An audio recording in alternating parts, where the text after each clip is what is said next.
안녕하세요. 오늘은 돈, 신앙, 그리고 도덕이라는 좀처럼 답하기 어려운 질문을 다루는 한 편의 설교를 깊이 파헤쳐 보려고 합니다.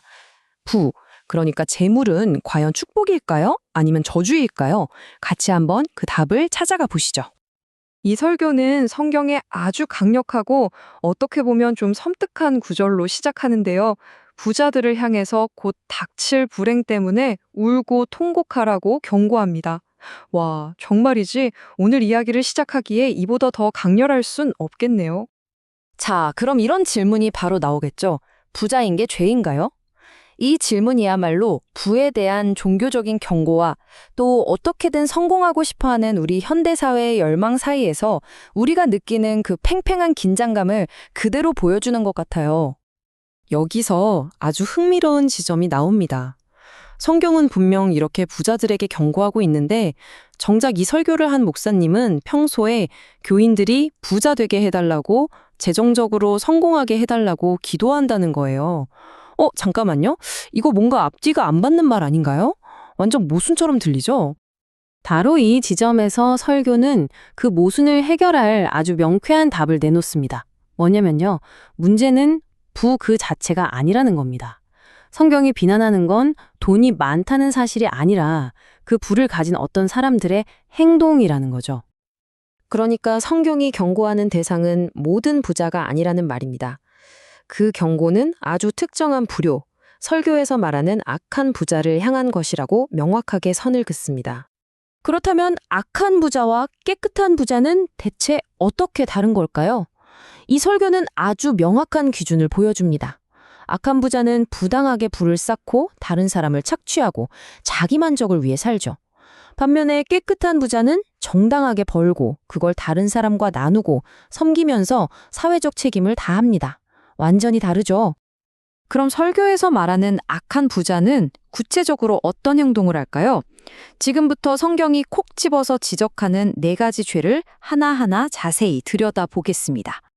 이 설교는 악한 부자의 죄를 4단계로 설명하는데요. 첫째, 재물을 그저 쌓아두기만 하는 축제. 둘째, 일꾼들의 몫을 주지 않는 임금체불. 셋째, 자기만을 위한 사치스러운 생활. 그리고 마지막으로 힘없는 무고한 자를 억압하는 단계까지 이르게 된다는 겁니다. 자, 그럼 하나씩 살펴볼까요? 첫 번째 죄는 축제입니다. 여기서 중요한 건 이게 단순히 미래를 위해 저축하는 걸 말하는 게 아니라는 점이에요. 그게 아니라 주변에 도움이 필요한 사람들이 분명히 있는데도 외면한 채 아무 목적도 없이 그냥 이기적으로 재물을 쌓아두는 것, 옷이나 재물이 썩어 나갈 정도로 말이죠. 바로 그걸 죄라고 말하는 겁니다. 두 번째 죄는 바로 임금체불, 즉 노동 착취입니다. 다른 사람의 땀과 노력에 대한 정당한 대가를 주지 않고 자기 배를 불리는 불의를 말하는 거죠. 이 설교에서는요, 그들의 고통스러운 울부짖음이 하늘에 닿는다고 표현할 정도로 이걸 아주 심각한 죄로 다루고 있습니다. 세 번째 죄는 사치와 방종입니다.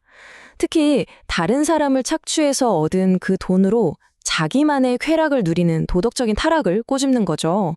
설교는 이걸 두고 곧 도살될 날도 모르고 살만 뒤룩뒤룩 찌고 있는 가축에 비유하는데요. 와, 정말 섬뜩한 비유 아닌가요? 그리고 마지막 4번째 죄는 무고한 자를 억압하는 겁니다. 이건 불을 그냥 즐기는 수준을 넘어서서 아예 불의를 저지르는 적극적인 무기로 사용하는 단계입니다. 돈과 권력의 힘을 이용해서 자신에게 저항할 힘조차 없는 의로운 사람들을 짓밟는 거죠. 자, 지금까지 좀 어두운 이야기를 했는데요. 그럼 이 설교가 그냥 비판만 하고 끝날까요? 아닙니다. 희망적인 대안을 제시하는데요. 바로 깨끗한 부자가 되는 길입니다. 이 설교는 깨끗한 부자가 가져야 할 마음가짐을 바로 노블레스 오블리주라는 개념으로 설명합니다. 많이 가진 사람에게는 그만큼 더 큰 사회적 책임이 따른다는 것 많이 들어보셨죠? 그러니까 부는 그냥 누리기만 하는 특권이 아니라 선한 일을 위해 사용해야 할 무거운 책임이라는 관점입니다. 그리고 플로잉, 우리말로 하면 흐름이라는 아주 멋진 비유를 제시하는데요. 부는 마치 물과 같아서 높은 곳에 고여 썩는 게 아니라 도움이 필요한 낮은 곳으로 자연스럽게 흘러가야 한다는 거예요. 이것이야말로 정의로운 사회에서 부가 작동하는 방식이라고 말하는 거죠. 이 설교에 나오는 인용문이 그 차이를 정말 강력하게 보여줍니다. 악한 부자는 모터를 써서 억지로 물을 위로 퍼올리지만 깨끗한 부자는 물이 자연스럽게 아래로 흐르도록 둔다. 한쪽은 인위적인 독점이고 다른 한쪽은 자연스러운 나눔이죠. 정말 명확한 대비가 아닌가요? 이제 설교는 지금까지의 모든 논의를 바로 우리 자신에게로 가져옵니다. 그러면서 우리가 가진 부에 대한 인식을 완전히 뒤바꿔버리는, 어쩌면 듣기에 조금은 불편할 수도 있는 그런 도전적인 관점을 제시합니다. 자, 이런 상상을 한번 해보자고 제안합니다. 만약 이 전 세계가 딱 100명이 사는 작은 마을이라면 어떨까요? 바로 이 100명 마을이라는 틀을 통해서 우리는 전 세계의 부가 어떻게 나뉘어 있는지를 전혀 새로운 시각으로 보게 될 겁니다. 이 100명 마을의 영양 상태를 보면 그야말로 극심한 불평등이 드러납니다. 20명은 영양실조로 고통받고 심지어 1명은 굶어 죽기 직전인데 다른 한쪽에서는 15명이 비만으로 힘들어하고 있죠. 누군가는 굶주리고 누군가는 너무 많이 먹어서 병드는 참 아이러니한 현실입니다.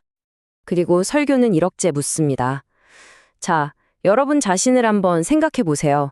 혹시 은행에 돈이 있고 지갑에도 돈이 있고 집 어딘가에 동전이라도 굴러다니고 있나요? 만약 그렇다면 당신은 이 100명 마을에서 가장 부유한 8명 중 1명입니다. 여기서 끝이 아닙니다. 만약 자동차를 가지고 계시다면요, 순위는 더 올라갑니다. 당신은 전 세계 상위 7명 안에 드는 엄청난 부자라는 뜻입니다.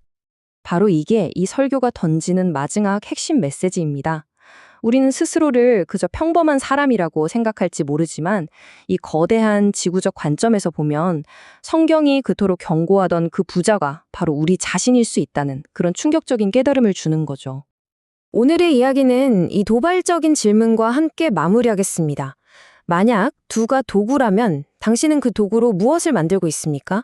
이 질문은 우리가 가진 모든 것들, 그게 많든 적든 간에 그 목적과 영향력에 대해서 다시 한번 깊이 생각하게 만드는 것 같습니다.